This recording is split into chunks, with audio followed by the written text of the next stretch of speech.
고린도 전서는 핵심적인 내용이 바로 우리의 영과 함께하는 그 성령에 대해서, 또 그리고 교회에 대해서, 그리고 은사에 대해서 설명을 쭉 했었습니다. 이제 고린도 후서를 보게 되면 같은 내용이지만 바로 고린도, 아까 우리 영과 함께하는 그 성령, 또 교회에 대한 말씀도 있고, 그 다음에 이제 은사가 아니라 이 고린도 후서는 사역, 봉사에 대한 말씀이 기록되어 있습니다. 그래서 어떻게 보면 고린도 이 후서는 더 깊이가 있고, 또 그래서 우리가 보통 일반적으로 그냥 이 고린도 후서는 사도 바울의 자서전 이렇게 일반적으로 표현하지만, 일단은 바로 이 고린도 후서의 핵심은 은사가 아니라 바로 이제 사역, 봉사, 바로 하나님의 일꾼이 되는 것에 대한 이야기가 초점이 맞춰져 있습니다. 우리 고린도 후서 3장 6절에 이런 표현이 있죠. 그가 또한 우리를 새 언약의 일꾼 되기에 만족하게 하셨으니, 이렇게 새 언약의 일꾼, 우리 모두가 새 언약의 일꾼, 즉 일꾼이라는 것은 봉사자, 봉사자는 다른 말로 또 이렇게 사역자, 그러니까 이게 사역, 봉사, 또 일 같은 맥락입니다. 그래서 우리는 그런 말씀에 대한 말씀이 기록되어 있습니다. 그러면 이 사역은, 봉사는 어떻게 이루어지는가? 어떻게 사역자가 만들어지는가? 어떻게 봉사자가 만들어지는가? 그냥 그런 내용들을 설명하죠. 이 봉사자, 사역자가 되는 것은 다른 것이 아니라 이 고난과 어떠한 핍박, 또 십자가의 죽이는 역사를 통하여, 이런 과정을 통하여 그리스도의 풍성함을, 그리스도 안에 있는 놀라운 풍성함을 체험할 때 사역자가 됩니다. 그러니까 어떻게 고난, 어떤 핍박, 압력, 십자가에 죽이는 그러한 역사를 체험할 때 이제 우리가 하나님의 어떤 사역자로, 하나님의 봉사자로 우리가 만들어진다. 그래서 보통 이것은 목사가 되고 전도사가 되고 그런 개념이 아니라, 그래서 일반적으로 그냥 신학교를 간다 이렇게 표현을 하면, 신학교에 가서 하는 일이 무엇입니까? 그냥 고난, 핍박, 환난을 통과하는 시간일 뿐이에요.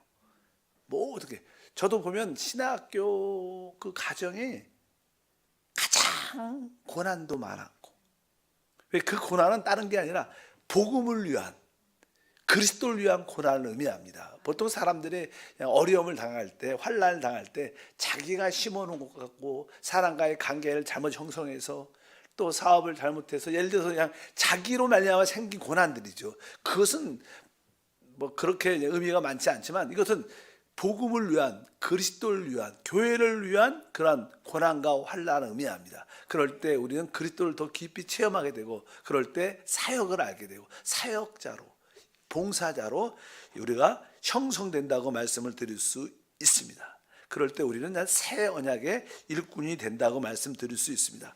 사실 사람이 태어나면 그에게는 어떤 생명이 있죠. 생명이 있고, 또 한편적으로 그 사람이 이제 성장하면 어떤 일을 하게 되죠, 사람이. 그래서 이제 항상 주님께서는 우리에게 이기는 생명을 주셨어요. 이기는 생명, 주 예수 그리스도이시죠. 그분이 우리 안에 있습니다. 그것은 결국 이 생명이 성장하면 우리는 이길 수밖에 없고, 결국 우리는 하나님의 목적을 이루는 어떤 봉사자가 됩니다. 그러니까 신앙에는 이 성장이 있어야 되고, 성장과 함께, 성장하려면 생명의 성장이 있어야 되고, 한편적으로 또 하나님의 목적을 이루는 봉사가 있어야 돼요. 그래서 우리가 이제는 마태복음 25장에 열처녀 비유도 있고 달란트 비유도 있는 거예요. 하나는 이게 생명의 성장으로 숨중에 우리가 열처녀처럼 깨어 있어야 될 뿐만 아니라, 또 달란트 비유처럼 우리가 충성스럽게 주님의 목적을 위해서 일을 해야 되는 그러한 모습을 우리가 분명히 알아야 될 줄 믿습니다. 그래서 이 사람은 이 영적인 생명의 성숙, 성장이 사실 예수를 믿게 되면 하나님의 생명을 받아들이게 되니까 아이도요, 이게 태어나면 그 아이에게는 그 사람의 생명이 있어요. 그래서 아이는 울지요. 그리고 막 먹지요. 그리고 깁니다. 그 나중에는 걸어요. 그 무엇이 아이를 그렇게 하게 만들었던가? 그것은 그 아이 안에 있는 무엇 때문에? 생명이란 것 때문에 그래요. 그 울고 먹고 기고 그다음에 걷고 또 이렇게 성장하면 자연스럽게 또 그 결과 어떠한 일을 하게 되는, 사역하게 되는 그런 의미도 포함되어 있습니다. 그래서 우리 신앙에는 항상 영적인 성장이 필요하고 또 한편적으로 주님의 목적을 이루기 위한, 주님을 위한 사역, 봉사가 필요하다. 근데 그러한 생명의 성숙과 사역을 할 수 있는 자가 어떻게 만들어지는가? 그 책이 고린도 후서의 책인 것을 분명히 알아야 됩니다. 그럼 우리가 어떻게 성장하고 하나님의 사역자, 봉사자로 세워지는가? 어떻게 그런 사람이 만들어지는가? 그것은 다른 게 아니라 바로 고난을 통하여, 환난을 통하여 이렇게 시작을 합니다. 그래서 이제 1장 4절에 이렇게 말하죠. 우리의 모든 환난 중에서 우리를 위로하사 우리로 하여금 하나님께 받은 위로로서 모든 환난 중에 있는 자들을 능히 위로케 하시는 이는 이시로다. 이렇게 말씀합니다. 위로하게 하시는 이는 이시로다. 이렇게 말씀하는데 여기 보니까 다른 것이 아니라 모든 바로 환난 중에서, 여기서 환난이라는 것은 아까 말한 것처럼 무엇을? 하나님의 복음을 위한, 하나님의 나라를 위한 환난을 의미합니다. 그러니까 사도 바울과 그의 동역자들은 오직 복음을 전파했죠. 사실 복음을 전파하고 주님을 사랑해서 하나님의 나라를 세우러 나갔는데, 그러면 우리가 이론적으로 하나님이 전능하고 살아계시니까 하나님이 그 가는 모든 복음 전파할 나라를 세워나가는 모든 일의 길이 쫙쫙쫙쫙 열려야 될 거 아니에요. 이론적으로 우리는 그런 일반적인 그런 의식이 있습니다. 모든 게 잘 돼야 된다. 그런데 실제로 이 사도 바울과 그 동역자들이 복음을 전하고 하나님 나라를 전파할 때마다 진짜 많은 반대와 핍박과 어려움이 있었어요. 그들을 쫓아다니면서 또 유대인들에 의해서 또 이방인들에 의해서 얼마나 많은 핍박을 받은 것을 자세히 기록되어 있죠. 왜? 우리는 그러한 환난, 복음과 하나님 나라를 위한 환난을 통하여 우리는 성숙하게 됩니다. 성장하게 되고 또 하나님의 일꾼으로 세워지게 되었어요. 그런데 여기서 내가 모든 환난 중에서, 근데 우리가 모든 복음을 위한 하나님 나라를 위한 환난을 당하지만 사실 우리 하나님은 어떤 하나님이시냐? 바로 우리를, 그런 환난 가운데 있는 우리를 위로하시는, 격려한다는 뜻입니다. 위로하는 말은 조금 약하죠. 격려하시는 하나님이에요. 그래서 우리가 환난 가운데 있을 때 우리는 바로 우리를 격려하고 우리를 위로하는 하나님을 만나게 돼서 새심을 얻고 또 달려갈 수 있다는 거예요. 여러분에게 그 격려의 하나님, 위로의 하나님이 있길 주님으로 축복합니다. 그래서 바로 우리는 이 고난과 환난 가운데 있을 때 바로 하나님, 위로의 하나님이 함께 하시고 격려의 하나님이 함께 하셔서 바로 내가 너와 지금 함께하고 있다. 함께하고 있다. 두려워하지 말라. 그러니까 막 환난과 핍박과 어려움 가운데 있을지라도 주님의 그 함께 하심을 느끼면 우리는 진짜 위로받아요. 우리는 진짜 격려를 받게 돼요. 특별한 그런 게 아닙니다. 하나님의 임재를 느끼게 되죠. 여러분들이 많은 핍박과 환난 가운데 있을 때 하나님께 기도할 수밖에 없고, 하나님께 기도할 때 우리는 무엇을? 하나님이 내가 너와 지금 함께 한다는 그 위로를 주셔요. 바로 그 격려를 주시는 그 하나님이신 줄 믿습니다. 그래서 우리가 여기서 환난, 그래서 우리 한번 다시 3절 보니까 찬송하리로다. 그는 우리 주 예수 그리스도의 하나님이시요 자비의 아버지시요 또 모든 위로의 하나님. 우리 하나님은 자비의 하나님이시요 또 자비의 아버지시요 또 위로, 격려의 하나님입니다. 여러분들이 주님의 격려와 위로를 많이 받기를 주님으로 축복합니다. 우리가 이렇게 환난 가운데 있을 때, 핍박 가운데 있을 때 위로의 하나님, 격려의 하나님을 내가 만나면 왜 하나님이 그런 하나님을 만나게 하느냐? 이제 우리를 주님을 따르는 많은 자들도 핍박과 환난을 당하거든요. 그들을 우리가 어떻게 진짜 위로하도록, 내가 그러한 핍박과 환난 가운데 있을 때 격려하고 위로하시는 하나님을, 그 임재를 체험하면 바로 그 사람이 또 환난과 핍박 가운데 있는 사람들을 진짜 위로할 수 있죠. 그들을 도울 수 있습니다. 바로 그런 자들이 사역자라는 거예요.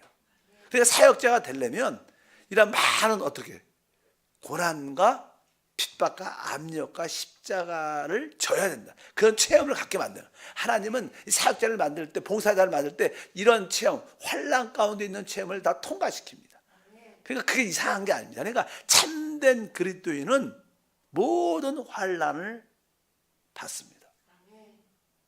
여러분들이 내가 진짜 크리스찬인가 어떻게 알 수 있어요? 내가 복음 때문에, 하나님 나라 때문에, 여러 가지 이유 때문에 내가 진짜 환난이 많이 있다. 그러면 여러분들은 진정한 크리스찬입니다.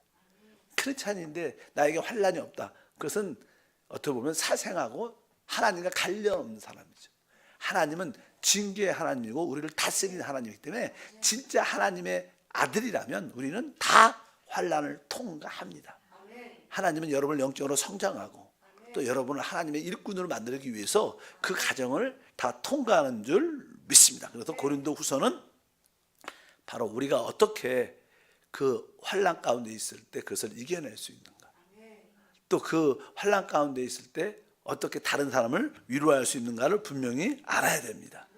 그래서 우리가 성령으로 충만하고 우리가 믿음으로 충만한 모든 것들은 바로 그런 환난과 어려움을 이기기 위한 하나님의 뜻인 것을 분명히 알아야 됩니다. 1장 5절에 보면 써 있습니다. 1장 5절에 그리스도의 고난이 우리에게 넘친 것 같이 우리가 받는 위로도 그리스도로 말미암아 넘치도다, 이렇게 말씀합니다. 그리스도의 고난이 우리에게 넘친 것 같이 우리가 받는 위로도 그리스도로 말미암아 넘치도다. 그러니까 우리가 종종 하나님의 임재를 체험하면 무엇을 느끼냐면 바로 그리스도가 바로 이 땅에 오셔서 그분이 바로 받은 많은 고난을 이렇게 한번 하나님이 이렇게 보여주시면 어떻게 보면 내가 받고 있는 이 고난과 환난도 이해가 되고 또 그거에 비해서 또 나의 환난은 또 진짜 작고 가벼운 것이죠. 어떻게 보면 그렇잖아요. 그러니까 위로가 되고 우리에게 격려가 되는 이런 뜻입니다. 여기에 그리스도의 고난이 우리에게 넘친 것 같이 우리가 받는 위로도 그리스도로 말미암아 넘치도다, 이렇게 말씀합니다. 그리고 그냥 9절에 보면 이렇게 말합니다. 우리는 우리 자신이 사형 선고를 받은 줄 알았으니 이는 우리로 자기를 의지하지 말고 오직 죽은 자를 다시 살리시는 하나님만을 의지하게 하심이라. 왜 우리가 하나님의 복음과 하나님 나라를 증거할 때 왜 그러한 핍박과 반대와 환난이 많은가?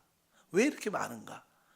우리 지금도 교회도, 참된 교회들은 세상에게 핍박과 많은 어려움을 겪죠. 뭐죠? 교회가 막 세상에서 이게 인정받는다, 그건 짝퉁입니다. 진짜 교회가 아니에요. 우리는 더 이상 세상에 썩지 않도록 빛과 소금의 역할을 감당은 하지만 이 세상은 멸망을 향해서 갑니다. 세상에서 인정받는 교회, 그것은 진짜 세상과 이렇게 같이 흐름을 가니까 인정해 주는 거예요. 세상 사람들이 뭐 영적인 것은 알겠어요? 그냥 자기네 코드에 맞고 자기의 기호에 맞고 자기 스타일에 맞으니까 그 교회를 인정해 주는 거지.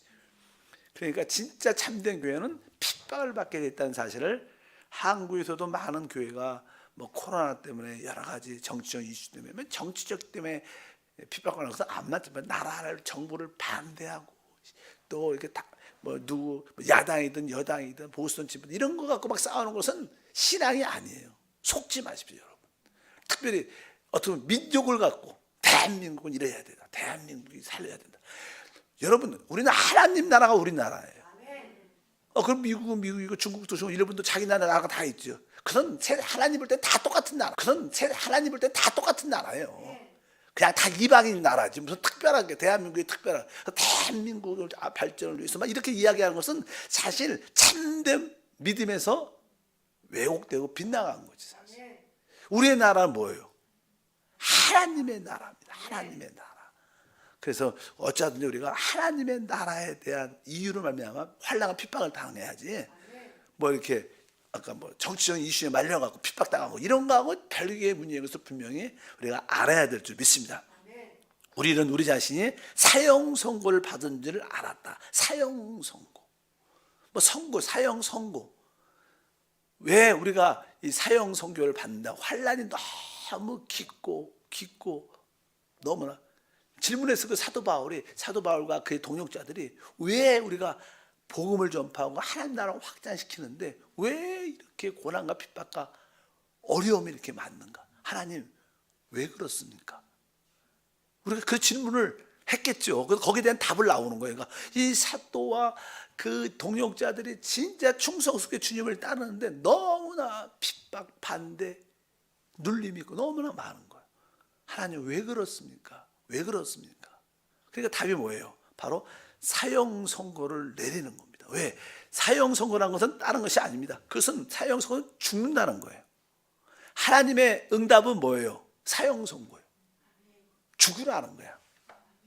그 핍박과 환난을 압력을 통하여 하나님이 하시는 일은 죽으라고 말하는 거예요. 왜? 사람은 죽어야 부활이라는 능력을 가져요. 죽지 않으면 부활을 절대 체험하지 못해. 그래서 뒤에서 그렇게 써 있는 거니까 이는 우리로 자기를 의지하지 말고 오직 죽은 자를 다시 살리시는 하나님만을 의지하게 하려 하십니다. 죽은 자를 다시 살린다. 이것은 무슨 뜻이에요? 바로 부활의 하나님을 만나다. 종종 우리가 순수한 복음과 하나님 나라 확장하는데도 많은 핍박과 반대와 환난이 있어요. 왜? 우리가 제 주님을 위해서 충성스럽게 신실하게 섬기는데 왜 이렇게 어렵고 힘듭니까? 그래서 바로 하나님은 우리에게 죽으라고 말하는, 그냥 깨끗이 죽으라고. 왜? 그래야 이 부활의 하나님이 우리 가운데 체험될 줄 믿습니다. 그래서 항상 우리 하나님의 사역자가 되는 것은요, 우리 옛사람, 우리 자신이 뭐예요? 죽어야 되는 거예요. 죽어야 사역자가 되는 거예요. 사형선고를 받고 끝나야 사역자가 되기 시작하는 거예요. 그러니까 안 죽으려고 그러면 더 어려워지죠. 그래서 우리 영적으로 이렇게 성장하고 성숙한 하나님 일꾼들을 보면 다 자기가 죽은 것을 다 기억하고 있어요. 자기가 끝난 것을 기억해요. 내가 그때 사형 선고받아 나는 없어. 이제 나는 내가 아니야. 그냥 내 안에 주님만 사셔. 그리고 참된 자기의 죽음을 내적으로 알기 때문에. 그래서 이 많은 사역자들은 자기가 죽은 날, 내가 끝난 날을 거의 기억하죠. 아직까지 내가 끝났다고 그렇게 아직까지 그런 느낌이 없다면 아직까지 여기 단계까지 하나님의 봉사자, 사역자가 안 된 거예요. 내가 끝났지. 그래서 사실 내가 끝나면 내가 되게 아프죠. 고난과 아프고 슬프고 연민도 느끼고. 그러나 그런 것이 다 지워지는 것을 말합니다. 그래서 하나님의 사역자, 오늘 주제가 사역이니까 어떻게 사역자가 되느냐에 대한 설명이니까. 그래서 여러분들이 환난, 핍박, 어떤 눌림 같은 게 있을지라도 두려워하지 말고 바로 그런 가운데 우리가 끝날 때 하나님의 임재, 하나님의 함께하심, 하나님의 그 위로하심이 우리 가운데 함께할 줄 믿습니다. 그래서 우리는 하나님을 섬길 때마다 그러한 뜻을 이해하고 어떻게 사역자로 세워지는가. 바로 고난과 환난과 핍박을 통해서 우리가 끝나죠. 그럴 때 진짜 주님밖에 없죠. 그럴 때 주님께 기도하고 또 기도하다 하면 주님을 임재, 주님을 함께 하심을 체험합니다. 그게 그에게 위로가 되고 내가 이러한 체험을 가졌기 때문에 이제 복음을 전하다가 진짜 어려운 자들, 핍박받는 자들을 진심으로 또 어떻게 위로하는 그 하나님의 생명을 나눠주는 하나님의 일꾼이 되기 때문에 우리 모두가 새 언약의 일꾼으로 그렇게 세워지는 줄 믿습니다. 그래서 여러분들이 참된 크리스찬들은 환난, 핍박을 받는다. 환난과 핍박을 두려워하지 말고 그 가운데 정말로 역사하시는 그 위로의 하나님을 만나기를 바랍니다. 하나님 감사합니다. 다시 한번 주님께서 어떻게 우리를 하나님의 사용 안으로, 하나님의 일꾼으로, 하나님의 봉사자로 만드는 길을 깨닫게 하셔서 진짜 하나님께 받은 그 위로와 격려를 가지고 또 만나는 모든 사람, 환난 가운데 있는 모든 사람을 참으로 위로하고 그들을 격려하는 하나님의 통로가 되게 하옵소서. 기쁨으로 귀한 예물을 드립니다. 영광받아 주옵소서. 주 예수 이름으로 기도합니다.